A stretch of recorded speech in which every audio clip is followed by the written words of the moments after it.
Alam ko, gising na po ang inyong mga diwa, ang ating espiritu, at handa na po tayong makinig sa salita ng Diyos. We are here and ready to hear the Word of God. Amen? Amen. Yan, amen. Napakasarap, no?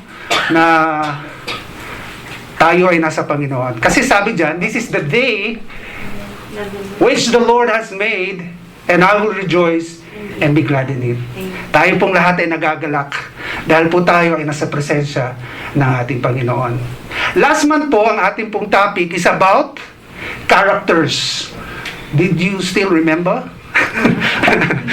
Yeah, di ba po, yung mga characters of the Bible. At kung if you notice, all of those characters are good characters, right?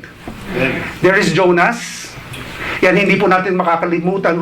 We'll never forget being prejudiced of Jonas.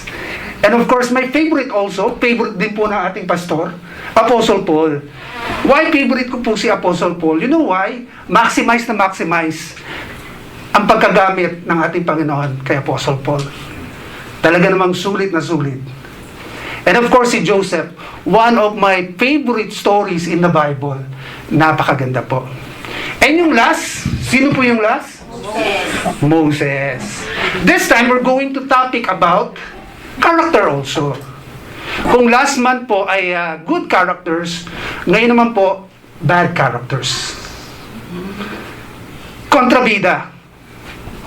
About villain. Yan. Marami pa kayong kilalang villain? Hindi yung villain ni nanay, at villain ni tatay. Villain. Sige, I will define the definition of villain. At it is a noun in a film or novel or play, a character whose evil action or motives are important to the plot. Hindi pwede sa istorya walang kontrabida. Diba? At karamihan sa mga kontrabida, kinainisan. At the best example, bata pa ako, villain na to eh. Yung kalaban ni Batman.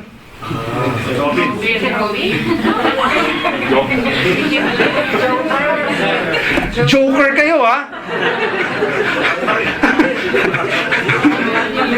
Okay, Joker. Yeah, napanood natin siya dun sa movie na The Dark Knight, right? Yan. Yung villain sa A Nightmare on Elm Street. Ay, nako. Freddy Krueger. Yan. Talagang mahilig kayo manood ng movies, Okay. Punta naman tayo para sa mga bago naman, sa mga millennial. Sino yung villain sa The Avengers? Thanos. Sumagot ang mga bata. Thanos. Ayan. And ito, mas sa bata. Yung sa movie na It.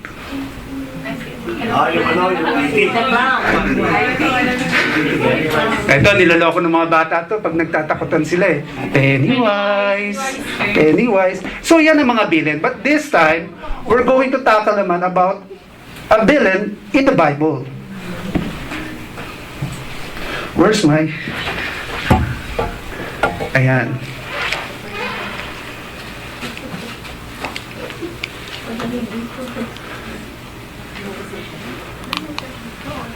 And before we go on, kung sino yung villain sa Bible, who is the villain I'm going to share to you, that we are going to also to learn about this character.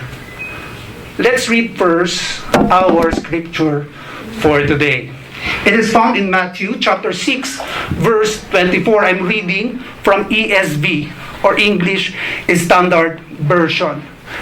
Sabi po dyan, no one can serve two masters. For either, ang hirap po talaga, for either he will hate the one and love the other, or he will be devoted to the one and despise the other. Remember this, church, you cannot serve God and money. Sabi kanina sa kanta natin, di ba? Only God ang ating exalt. No one else. Alam niyo po yung verse na yan, ay nagtuturo po ang ating Panginoong Hesus. Jesus is teaching, starting His teaching. And before He said that scripture, let me read to you first the early scripture bago po yan, which is also found in chapter 6, verse 19. I hope nandito po siya. Ay, yun na po. Sorry. Yan. Ayan, verse 19. Sabi po dyan, do not store up for yourselves treasure on earth, where moth and vermin destroy, and where thieves break in and steal. But store up for yourselves treasure in heaven, where moth and vermin do not destroy, and where thieves do not break in and steal. For where your treasure is, there your heart will be also. Marami po sa panahon ngayon, nag-iipon ng kayamanan.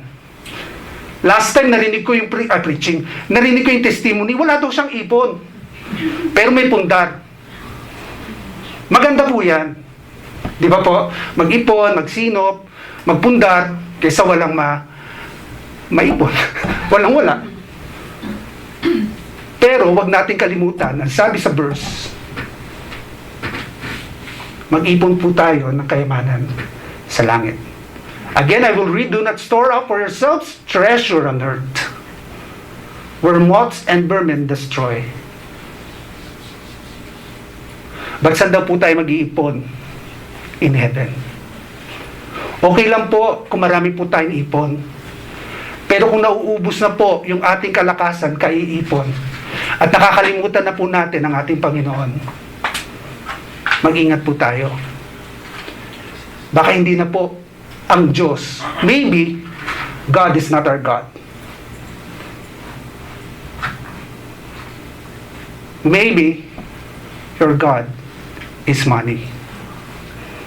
Because you are always thinking, money, money, money. Sa Tagalog, ito lagi natin talaga narinig. Pera, pera, pera, pera lang ba?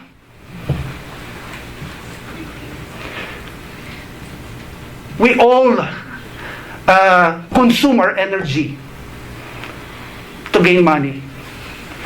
That's why we are here, right? But don't forget God. Don't forget the Creator, not the creation. Mas mahalaga yung Creator kesa sa creation. The Bible said, di ba? Seek ye first the kingdom of God and His righteousness, and all these things shall be added unto you. Ang kaso po, nandun lang po tayo sa, all these things. Talagang may all these things. Lahat naman po tayo, yun ang naiisip, di ba? All these things. Pangalawa na lang si Lord. Sapagkat na nga lang sa church eh. Di ba? Inuuna ang labada at lambada. Sabi ni Pastor. Let's go on. So, ang title po ng ating message sa araw na to, Beware of Money. Lesson from the life of Judas Iscariot. So, yan po yung bilin na I'm going to share to you today. Judas Iscariot. We have a lot of things to learn about the life of Judas Iscariot. Maybe we will mirrorize ourselves. Maybe nagiging Judas na rin tayo kay Lord sa mga kapara-paraanan na ginagawa natin. Kapag inuuna natin yung mga bagay-bagay, higit pa sa ating Panginoon.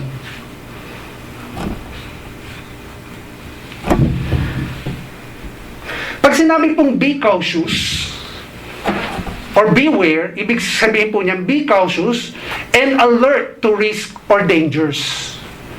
Ang pera po, di ba, hindi mo namamalaya, nahuhulog ka na dyan. Pag paganda ng paganda yung negosyo mo, nakatingin tayo sa blessing. Uy, pagpapala ito, this is a blessing, ang daming bumibili, ang dami kong kita, ang bait talaga ni Lord. Pero gano'n, doon pa rin tayo nakatingin sa blessing. Ba't hindi kay Lord? Nakakalimutan na nga natin magbasa ng Bible eh. Ni mag-pray. When you wake up in the morning, your mind is calculating. Correct? Nasubukan ko rin po kasi. Si ano may utang? Diba? Instead ng Bible, ang bubuksan mo, yung listahan ng mga may utang sa'yo. Nakukonsume po. Pati yung oras, even our time, instead of going house to house to share the gospel of God, nag-aalok. Special offer po. Diba? Lalo na po ngayon, there is online business. Kapatid, beware. Baka mahook po tayo dyan. Beware. Kasi nakaka-enjoy mag-business. Right, mga businesswomen and businessmen? But beware of money. Sabi po sa text po natin, you cannot serve two masters. You cannot serve money or God. Beware. Meron pong kanta, and for me, I found it blasphemous. Maybe some of you know the song. Money makes the world go round. You remember that song? You know that song? Yung mga bata, hindi. Money makes the world go round, world go round. You remember that song? Kuya Eric naman, napapakunod ka ng mata, parang hindi mo alam. Sige po, i-search nyo po sa Google. I-search nyo po sa Google. But you know why I found it blasphemous? Kasi yung pera lang daw ang nagpapatakbo sa mundo. Kung gutom ka, pera. Kung malungkot ka, pera. Money makes the world go round, the world go round. Ma'am Dorothy, you know the song, right? See? Who else knows the song? Sorry, sinerch ko po sa Google eh. You find it. And pinakinggan ko yung lyrics. It's blasphemous. Because world depend on money, not on God. They forgot God. Pera, pera, pera. Sino may gusto ng pera? O ngayon, hindi kayo makasagot. Of course, we need money. But sabi po sa title po natin, beware of money. Okay, let me define and let me share to you some of the definition in a dictionary of Judas. Okay, sabi po sa Collins Dictionary, if you accuse someone of being Judas, may nasabihan na ba ka ng Judas? You are accusing them of being deceitful and betraying their friends or country. May kilala ba kayong kaugaling utas? Sabi naman po sa Cambridge English Dictionary, Judas daw po, a person who is not loyal to a friend and helps their friends' enemies. Grabe, no? Loyal to a friend and helps the friend's enemy. Ang tinutulungan niya yung kaibigan, yung kaaway mo. Sa Merriam-Webster Dictionary naman po, sabi po dito, traitor. One of the definition in Merriam-Webster Dictionary. Especially one who betrays under the guise of friendship. Ang ganda po nito, ibig sabihin ng guise, likeness. One who betrays under the guise or likeness of friendship. Kaya, tingnan nyo po yung kaibigan nyo. Baka nagpapanggap lang yung kaibigan, hindi naman siya kaibigan. Nagkakaibigan lang. Likeness lang, friend kayo. Pero hindi pala. Ano yung sinasabi natin? Sasaksakin ka pala ng patalikod. At marami tayong na-encounter at nakilalang ganyan. Now,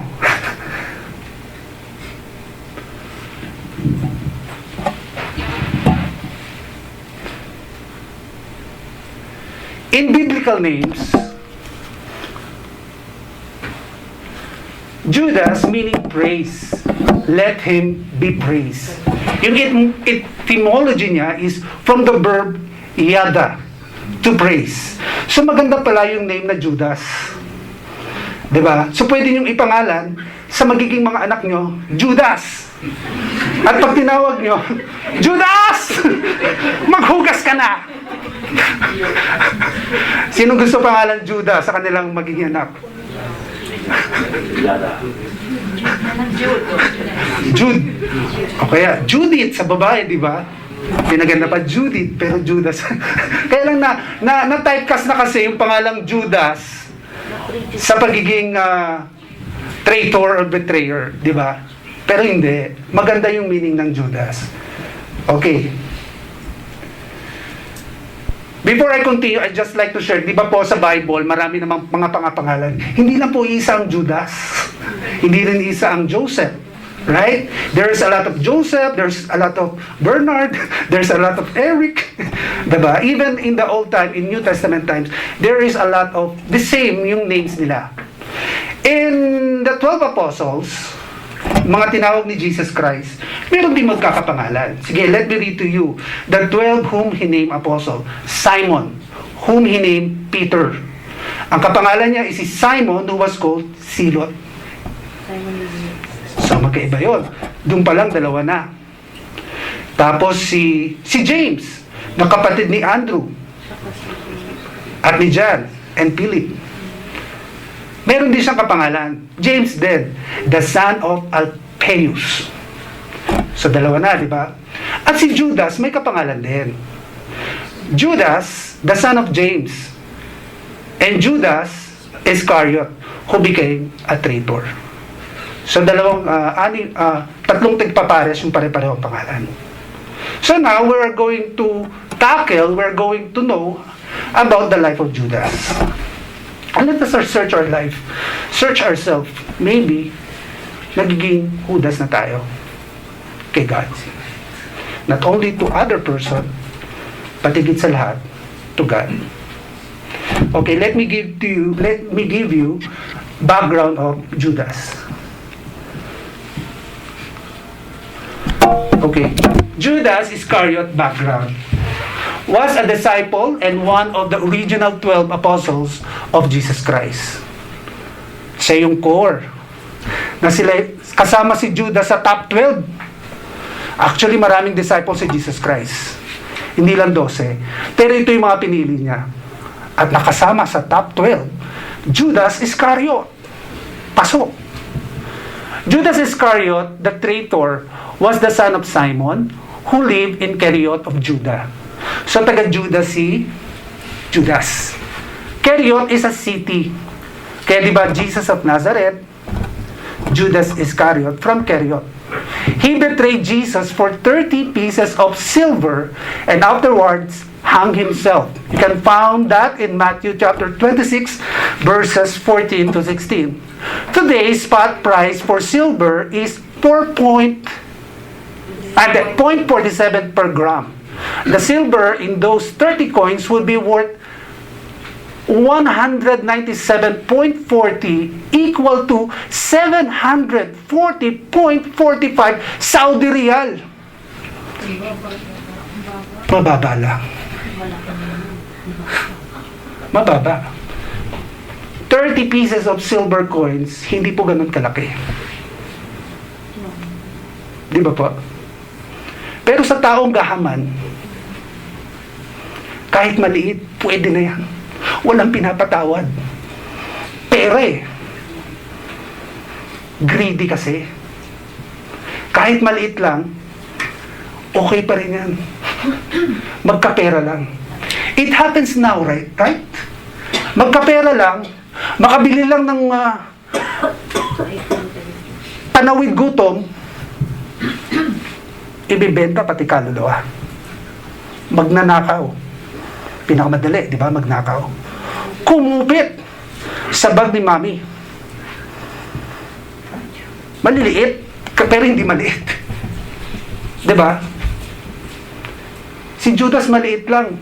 Kasi sa kanya, ganun ka-importante. Kahit maliit na pera, kahit sentimo. That's how he value money.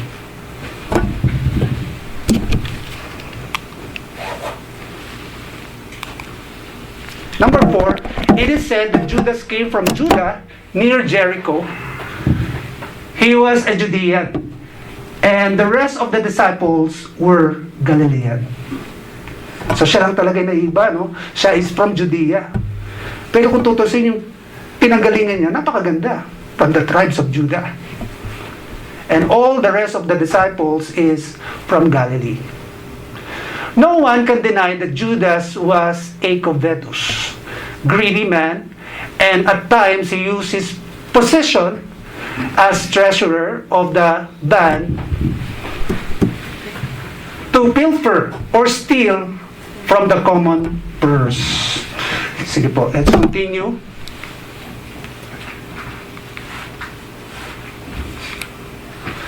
Pero may mga good things about Judas Iscariot. Do you believe on that?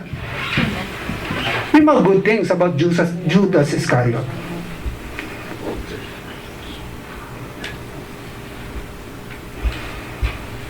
Ano po yung number one na good about Judas Iscariot?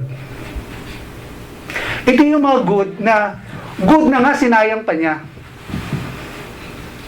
Yung mga pinalagpas ni Judas Iscariot. Number one, he was with the Master. It is a good thing to be with the Master, right? Tayo nga lang dito, di ba? Kasama natin ang Panginoon, nagpupuri tayo. It's a good feeling. Judas also is with the Master. He saw the greatest life ever lived up. Close and personal.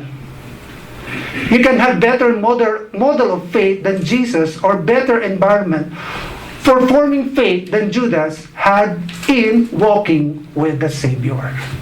Nakita niya talaga yung example ni Jesus, paano umubo si Jesus, paano ang mannerism ni Jesus, nakasama niya talaga. Tayo po, di ba, pag nakasama ko talaga si Pastor Eric, napibless po talaga ako. Or meron tayong, di ba, yung taong gusto nating makasama.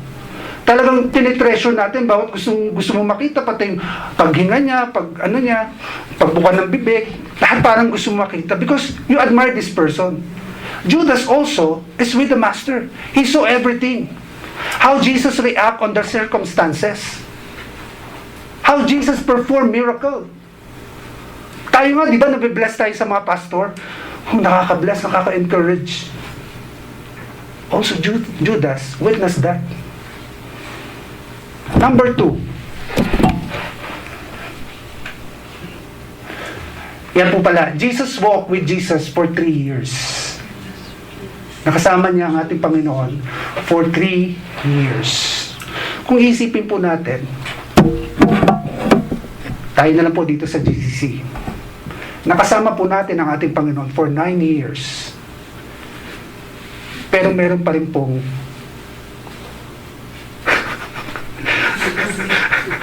ayoko talaga sabihin, umaalis or tumatalikod sa ating Panginoon.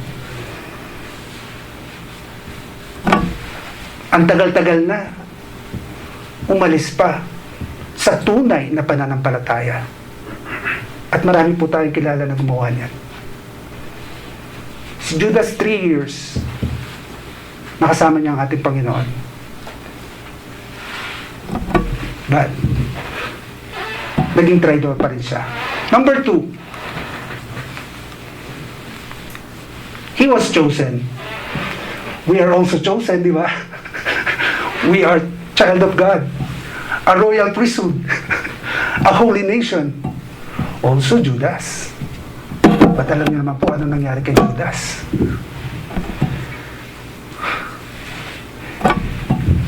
Sabi po sa John chapter 6 verse 70 to 71, sabi diyan, did I myself not chosen you, the 12? Talagang pinili po sila. Isa sa talaga sa core o sa 12. At sabi po sa Luke, yung binasa po natin kanina, he called his disciple and chose from them 12. Tinawag niyo ang lahat ng kanyang disciple at 12 po ang kanyang pinili. Kasama si Judas. Bakit pinili si Judas? Yan yung mga question. Why Jesus choose Judas? Di ba all-knowing si God? si Jesus? Hindi ba niya naisip na, kasi all-knowing siya na pagbe-betray, Judas will soon betray him? At ito pa po maganda, number 3. He was sent. Look at this verse. And he called the 12 together and gave them power and authority over all demons to cure diseases. And he sent them out to proclaim the kingdom of God and to heal. Hindi lang siya pinili. Binigyan din po si Judas ng power. Kagaya rin po natin. We have a power. At alam naman po natin kung ano ang nangyari kay Judas. Kung ano yung ginawa niya. Kaya wag po tayo makakasiguro. Di po ba? Ngayon may power ka. Dapat lagi tayong filled with the power of the Holy Spirit. We need that in our lives. Kasi baka unti-unti napapalayo tayo. Like Judas. See? Sa panahon ngayon, marami nagpagaling. Tama po? Marami tayong narinig. Evangelists, preachers. They heal many. And maraming blessing ang natamo o natanggap ng mga members. Sa tinagal-tagal niya, nawala pa rin. It happens, right? Maraming mga greatest evangelists, preachers, sa tinatagal-tagal, maraming pinagaling, maraming blessing ang naibigay, but at the end, nawala pa rin sila sa ating Panginoon. And we know and we heard the news. What is the reason? Pera. Ginamit lang yung membro para kumita ng pera. They use the church to gain money. Anong matatawag mo sa mga ganong klaseng leaders?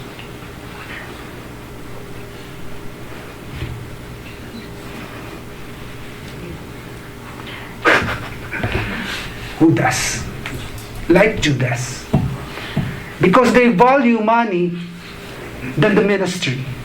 They value money than God. Sayang. Tayo nga, we want, di ba? Gusto natin yung, pag tumaas yung kamay natin, gumagaling, natatouch yung mga tao. Some people, some leaders, mightily used by God, but they fall. Because of money. Because of money. That's why yung message, yung title po ngayon, Beware of Money. Nakakasilaw ang pera. Lalo na kung ginto. Yung kalansing, beware of money.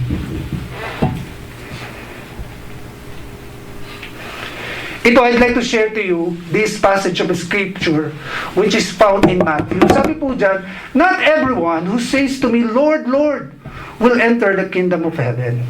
Sabi ni Jesus, yung naka-highlight na red, I never knew you, away from you, evildoers. Marami ngayon, sa panahon ngayon, akala nila kay Lord sila. Kasi nga nagpapagaling sila. Tandaan niyo po, even Satan can heal. Even Satan can give blessings. But Satan cannot change our heart. Cannot make us righteous and holy. Kaya mag-ingat po tayo. Hindi porket blessing or material things that we have from God. Beware. Beware. Ano pang sasabihin ng Panginoon? Akala mo, ligtas na ligtas ka, no? Ano ba, dumating na yung panahon. Sasabihin pala sa iyo ng Panginoon, hindi, welcome, my good and faithful servant. Itong sasabihin niya, I never knew you, away from you, evildoers. Sinasabi mo, we say we are in God, pero we are not doing what is right, what is righteous, what is the command of God. We are not obeying. But only, sabi dyan, but only the one who does the will of my Father who is in heaven. So sumunod po tayo. Number 4.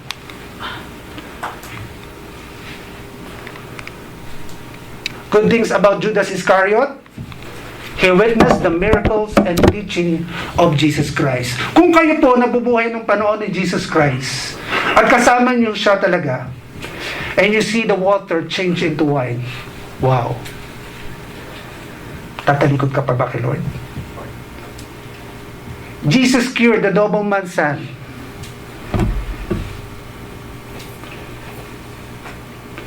Cast out unclean spirit. Bumuhay din po ng patay. Kagaya ni Lazarus.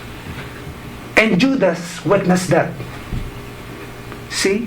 Sa dami-dami ng miracle, sa dami-dami ng blessing at miracle, pinagaling ka ng Panginoon, tumalikod ka pa rin. The same with Judas. How many years we are Christian? How many times we experience the faithfulness of God? The time when you have nothing, God provides for you. It's a miracle. Si Lord pa naghahatid sa gate mo. Minsan may narinig akong pastor, yung pusa, nagulog ng tusino sa kanilang hapagkainan. I don't know where is that tusino or that meat come from. But God really provides. God use. Let us think. How many times God blessed you, answered your prayer. But still, at the end, you will become who does? You will betray God.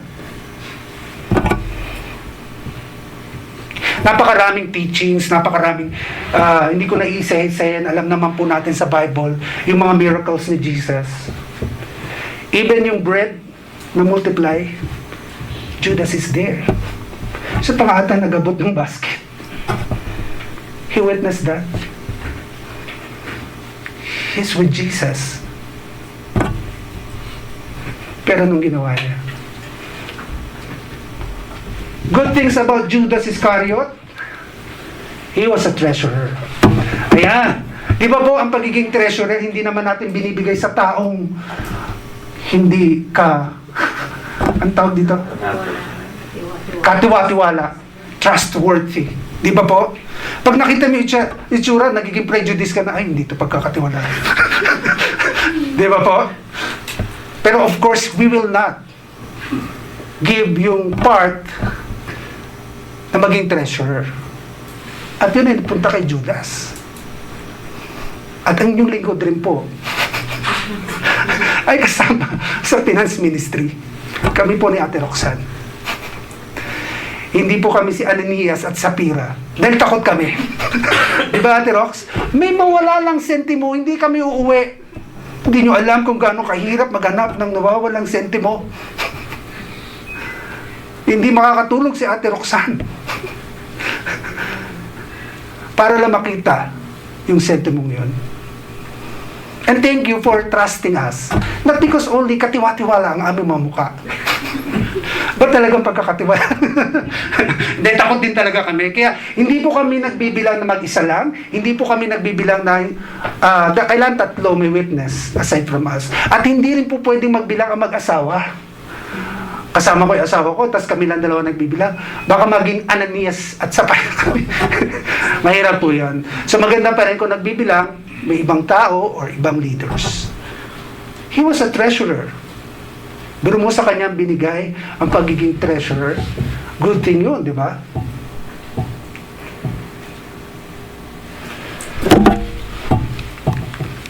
Sabi po dyan sa John, chapter 13, verse 29, since Judas has the charge of money.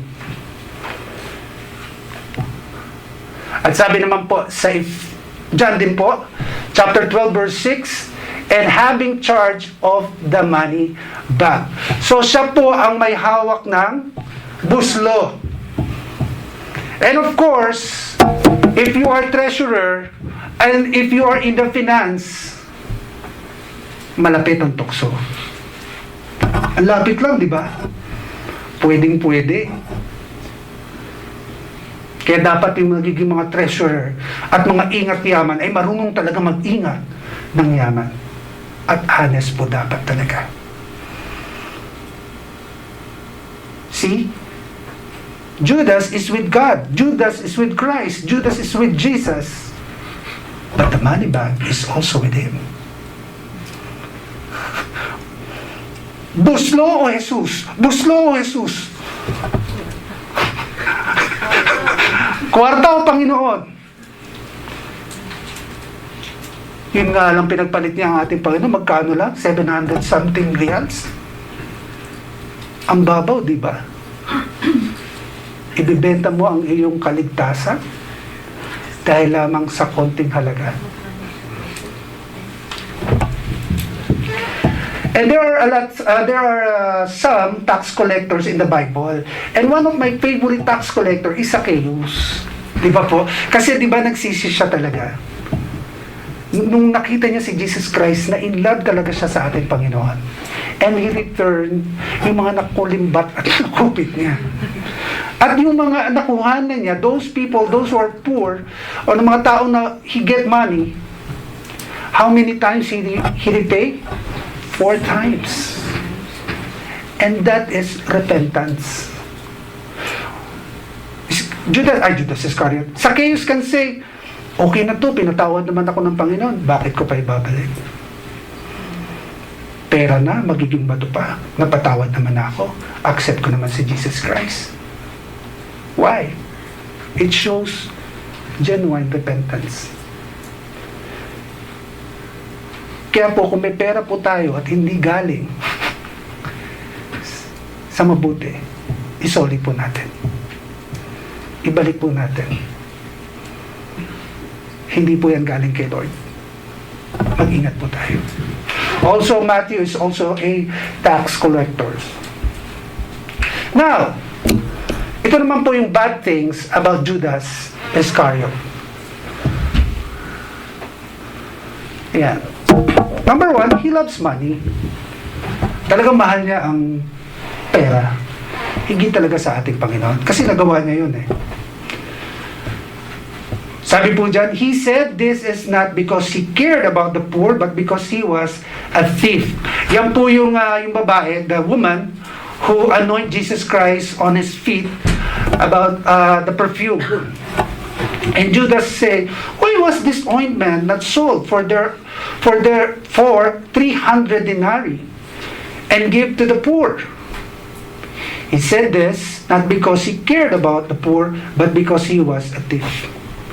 Ganun talaga yung, ang hirap talaga magsabi, mukhang pera.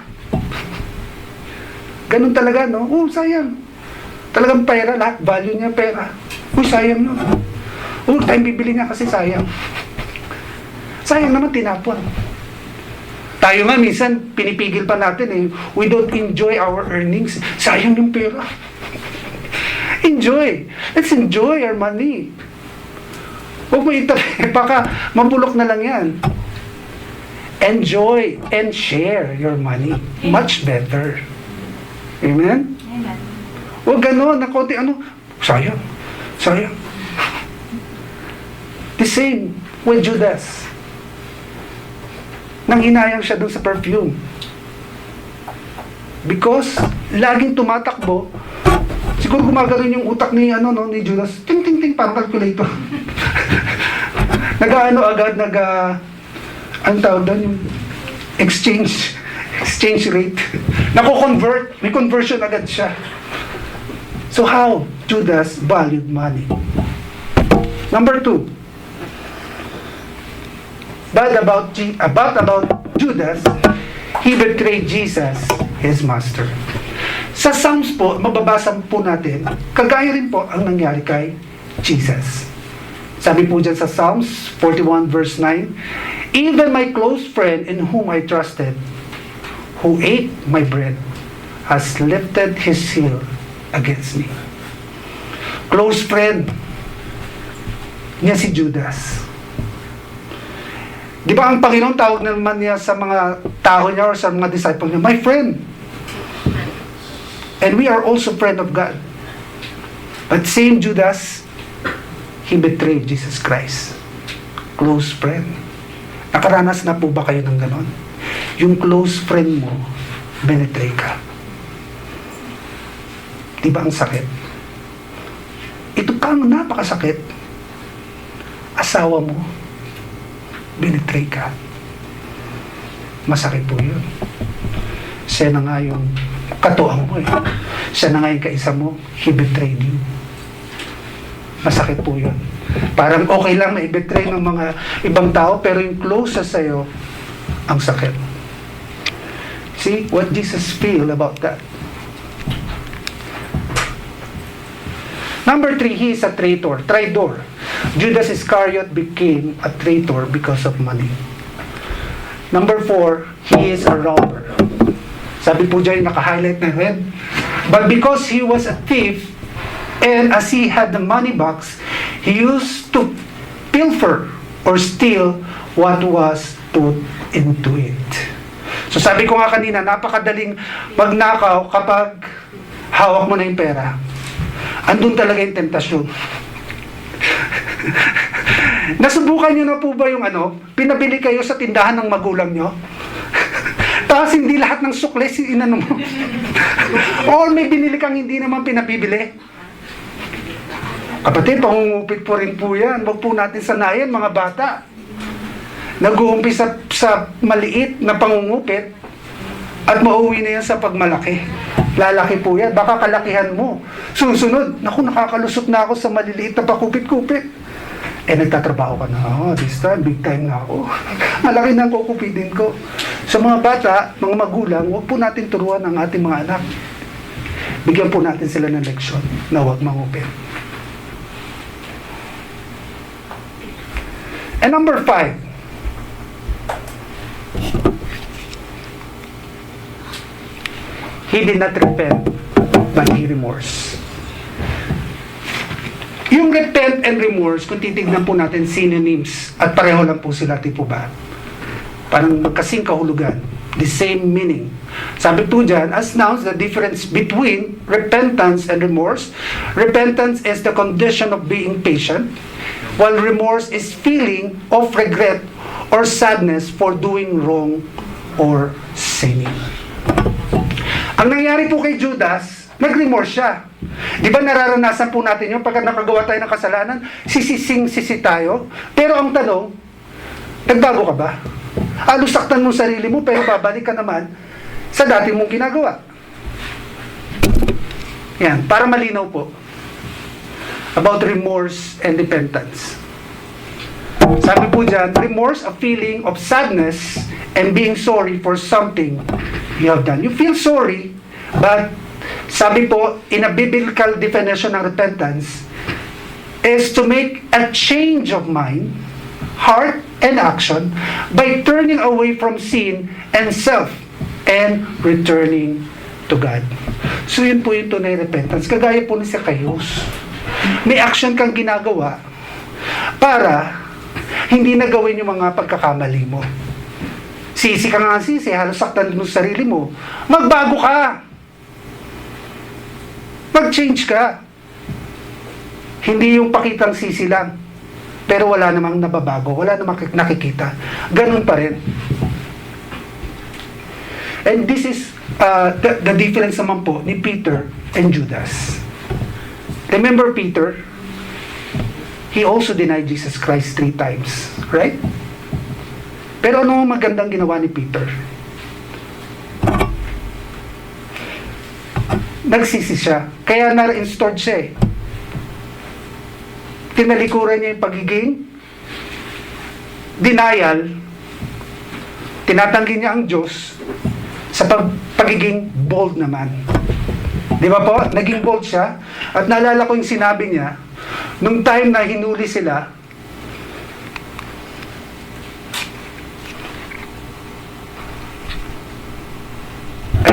sa Matthew, when Judas who had betrayed him saw that Jesus was condemned, he was seized with remorse and returned the 30 pieces of silver to the chief priests and the elders. But before po tayo tumungo dyan, before we go on that, si Peter po, nagsisis siya po talaga. Sa pagiging denial, king of denial ni Peter, ano po ang naging nangyari po sa kanya? Mababasa po natin yon sa Book of Acts, chapter 4, verse 19 to 20. When Peter and John, hinulo po sila, sabi po ni Peter, Which is right in God's eyes? To listen to you or to Him? You be the judge. As for us, sabi niya, as for us, we cannot help speaking about what we have seen and heard. Naging matapang at bold si Peter. Nagbago siya. Sa pagiging denial, king, naging bold. Mamatay kung mamatay para sa Panginoon. Hindi na siya natakot. Nung na-time na na-realize niya na mali siya sa pagdidinay niya sa ating Panginoon. Ito naman pong kay Judas, nag-remorse siya, nagsisi siya. At ano pa po ang ginawa niya? Nagpakamatay pa siya. Nung magsisi siya, binalik pa niya yung pera. Sabi niya dun sa mga chief priest, susuli ko na yung pera. Kasi siya, nagsisi nga siya. Pero hindi tinanggap ng mga chief priest. So ang ginawa niya, tinapon niya sa temple. But that money is a blood money. Kasi dugo ni Kristo, ang buhay ni Kristo ang naging, kaya binayad yung money na yon. Kaya hindi nila binigay sa temple. But they sold a lot for that. At ginawang libingan ng mga mahihirap o mga foreigners. Yun yung nangyari sa pera ni Judas Iscariot. And see what happened to Judas Iscariot. For those who love money so much, napapahamak po talaga. Ano ang nakasadlakan ni Judas? Nagpatiwakal. Nag-burst pa nga yung intestine niya. At marami po tayong napapanood sa mga movies, diba? Ano ang mga kinahanap na ng mga taong sakit? Mga kapatid, mag-ingat po tayo. Beware of money.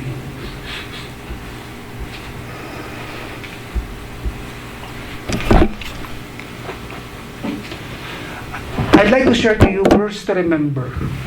It is found in 1 Timothy chapter 6 verse 10.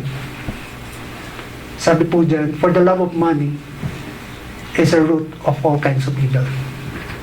Wala namang pong problema sa pera. Pero labis na pagmamahal at labis na pag-value mo sa money, yun ang problema.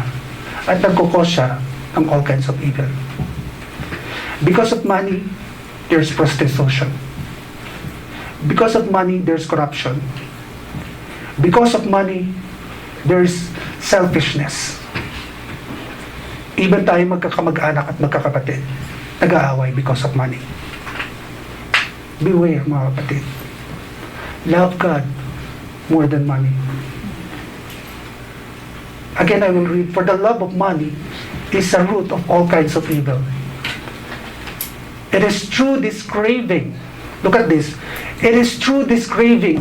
Di ba tayo nagkikrave tayo minsan sa blueberry cheesecake? Pero pag natikman na natin, okay na. Pero kung pag lagi ka nagkikrave at hindi na crave ang ginagawa mo, gluttony na sa pera, gahaman na sa pera, mahirap na yon. Tama na yung makatikim lang ng konti sa kinita mo and you enjoy it. Pero kung wala ng katapusan, yung sobra-sobra ng paghahangad, hindi lang crave, gluttony na sa money, kapatid, mag-ingat po. Beware of money. And some have wandered away from the faith. Marami po tayong na balita ganyan. And pierce themselves with many pangs. Sila mismo ang sumaksak sa sarili nila. And look what happened to Judas. Paano siya namatay? Hindi siya namatay na parang natutulog lang.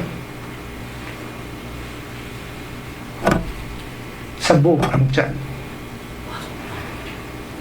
Be careful. Dahil ang pera nakakapahamak po yan.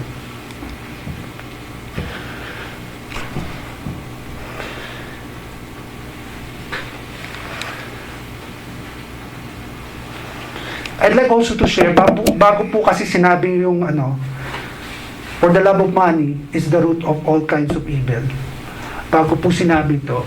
And let this verse speak to us. Because some of us, we're not contented in our lives. Aminin naman po natin at sa hindi. Wala tayong contentment. But godliness with contentment is great gain. For we brought nothing into the world. Nung ikaw ba pinanganak, may lampin ka na?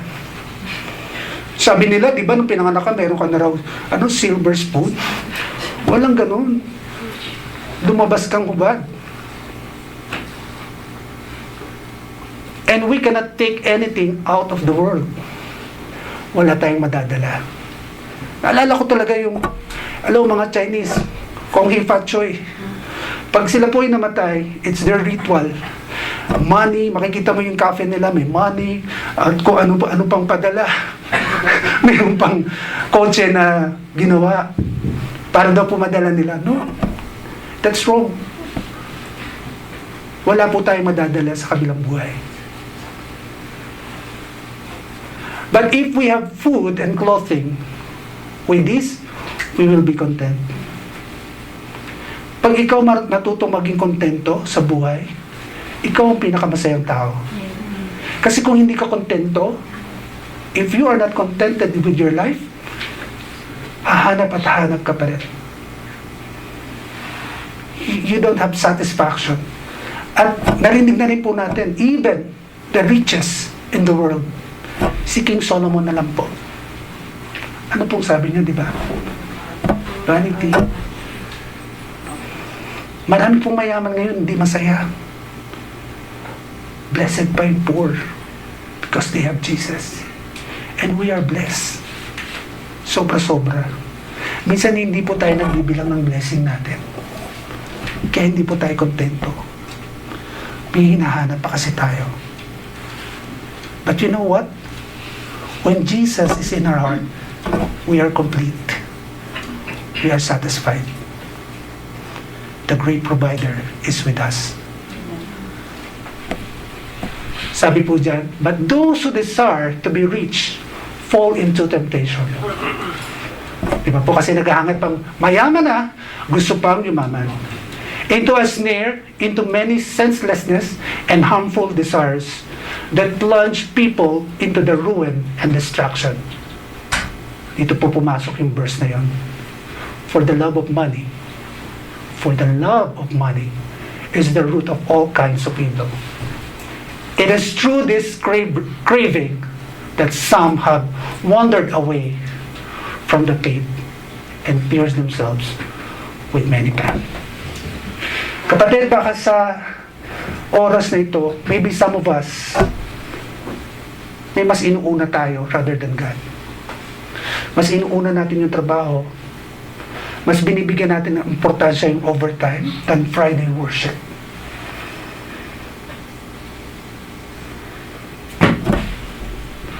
Huwag po tayo maging utas. Because Judas becomes son of perdition. He belongs to hell. Sabi po sa Acts, diba po, saan ba tumungo talaga si Judas? Sabi po sa Acts chapter 1 verse 25, yung nag-take over sa kanya si Matthias, take over this apostolic ministry which Judas led to go where he belongs. So now kayo po sumugot. Where Judas belong. And he's called son of perdition. When we say perdition, hell, damnation, condemnation. Beware of money, mga kapatid. Beware of money. So lesson learned, don't be like Judas Iscariot. Alam niyo po yung kasabihan, crime does not pay. At kung kayo po ay sumakay sa jeep at nabasa nyo, who does not pay? Kung hindi ka talaga nagbayad, utas ka talaga. Nangupit ka eh. And some people do that. Nakarating na sa eskwela, hindi ka nagabot. Willing ka pa magabot. Kapatid, mag-ingat po. Diba? Ikaw talaga yung kumukuha ng bayad. Mabayad po, manong bayad. Ikaw talaga yung nag-aabot. Kasi ikaw, hindi ka magbibigay. Hindi ka magbabayad. Diba wise? Who does not pay? Sabi dun sa jeep. Ingat po.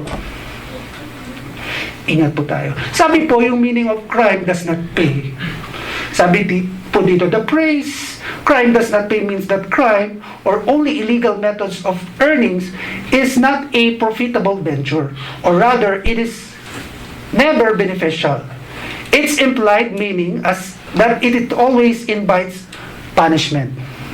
So kung may crime, meron pong punishment. A criminal always has to bear the consequence of his or her action. So crime, may punishment po. Hindi natutulog ang Diyos.